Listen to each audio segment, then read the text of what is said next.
Salut les amoureux du ballon rond, on commence cette revue de presse en Angleterre avec la 36e journée de Premier League hier, et on avait droit à un choc entre Liverpool et Tottenham, mais ce sont les Reds qui en sont sortis vainqueurs sans contestation, 4-2. Une semaine après sa brouille avec Jürgen Klopp, avant d'entrer en jeu, le match de Mohamed Salah était particulièrement scruté, mais l'Égyptien a parfaitement répondu sur le terrain. Le Daily Star a vu un super mot, l'attaquant a inscrit un but et délivré une passe décisive, et c'était donc l'occasion pour Jürgen Klopp d'adouber encore une fois son joueur majeur. Klopp salue Salah, le roi de Liverpool, écrit le tabloïd. Le Daily Express aussi va dans le même sens ce matin et placarde que c'est le salut de Klopp à Salah. Jürgen et Mo se sont remis de leur dispute. Bref, la brouille entre les deux hommes semble être derrière eux désormais et ils vont pouvoir terminer la saison de la meilleure des manières. Un mot sur Erling Haaland qui a encore été pris à partie par Roy Keane alors qu'il avait déclaré il y a quelques jours qu'Haaland était un joueur de Détroit. L'ancien défenseur de Manchester United a remis ça comme le reprend le Daily Mail ce matin. Cette fois, Keane a critiqué le comportement du Norvégien et estime que c'est un enfant gâté. Keane dénonce la réaction de colère d'Erling après avoir été remplacé samedi contre Wolverhampton. Ça jouait aussi en Serie A hier dans le cadre de la 35e journée et là aussi un choc était au programme entre l'AS Roma et la Juventus. Au final, pas de vainqueur entre les deux clubs qui se sont quittés dos à dos, un partout. Ce matin, il Corriere dello Sport estime qu'on a eu droit à des affaires de premier ordre. La Roma contre la Juve, c'est un beau match nul, mais qui aide plus Max que De Rossi, estime le quotidien romain. Émotion, divertissement et grands arrêts, match de football anglais, la Roma est égale à la Juve. En revanche, on a assisté à un sacré spectacle entre l'AC Milan et le Genoa, 3 partout. Pour la Gazzetta dello Sport, il y a deux sentiments pour les supporters, car une arrivée de Sergio Conceição sur le banc est étudiée. Il y a la contestation et l'excitation de l'entraîneur. Le Portugais est en pole position, il tente le coup et veut quitter Porto. Affaire à suivre. Au Portugal, on connaît le champion de la Liga Betclic, et oui, c'est le Sporting qui a été sacré hier soir. Le journal La Bola accorde une superbe une à cette information en mettant en avant les joueurs lisboètes. Les Leões sont sacrés car Benfica a perdu 2-0 contre Famalicão. Record aussi met en avant les champions sur sa couverture. Les Lions remportent leur 20e titre sur le canapé, juge le média. Ojogo également assure sa une là-dessus et pour le quotidien, il n'y avait pas de doute, c'était le vert bien sûr qui allait être sacré. Le Sporting profite de la défaite de Benfica et anticipe la fête du 20e titre de champion du Portugal, écrit le quotidien sportif.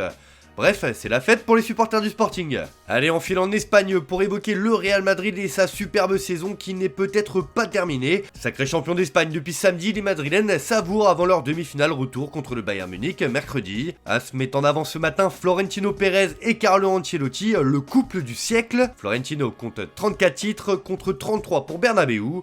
Ancelotti en compte 12 en tant que madrilène, soit 1 de plus que Zidane et 2 de moins que Miguel Muñoz. L'euphorie merengue contraste avec la crise du Barça où l'avenir de Xavi fait débat, juge le journal Pro Madrid. Même son de cloche en une de Marca ce matin qui parle de décennies prodigieuses. Madrid signe son meilleur cycle historique.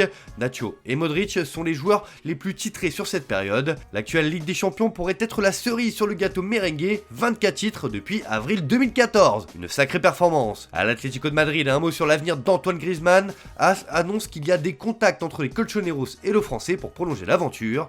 Premier contact pour la prolongation de Griezmann. Maud, sœur et représentante du joueur, a rencontré le club cette semaine. Son salaire sera revalorisé et les années de contrat seront prolongées, annonce le quotidien. Impossible dans cette revue de presse de ne pas évoquer César Luis Menotti, disparu hier à l'âge de 85 ans. Le journal Sport lui rend un bel hommage ce matin. Adieu Flaco. Le champion du monde avec l'Argentine en 1978 est décédé à l'âge de 85 ans après une vie consacrée au football. Il a dirigé le Barça pendant 2 saisons et a remporté 3 titres, la Copa del Rey, la Copa de la Liga et la Supercopa. L'Argentine est évidemment en deuil ce lundi. On file en Allemagne où le Bayern Munich est en pleine déliquescence en cette fin de saison malgré une demi-finale retour de Ligue des Champions à jouer mercredi. Surtout le club bavarois essuie un refus sur refus pour le poste d'entraîneur la saison prochaine. La Bundesliga de Munich fait le point sur la situation ce matin et lâche une petite bombe.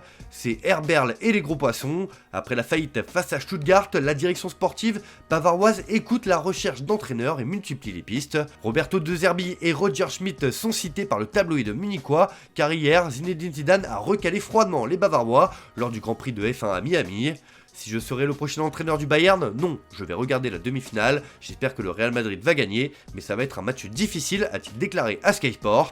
Mais la Bendengtung évoque un improbable retour aussi, celui de Pep Guardiola sur le banc. Revenir après son premier mandat à Munich serait un véritable coup d'état, l'effet mondial serait énorme pour Eberl et les dirigeants. En Angleterre, il se dit que Guardiola pourrait quitter volontairement son poste d'entraîneur à Manchester City cet été, après 8 ans et son 4e titre de champion. L'entraîneur de 53 ans ne veut de toute façon pas renouveler son contrat au-delà de 2025 avec Manchester City, au point de faire un comeback incroyable à Munich.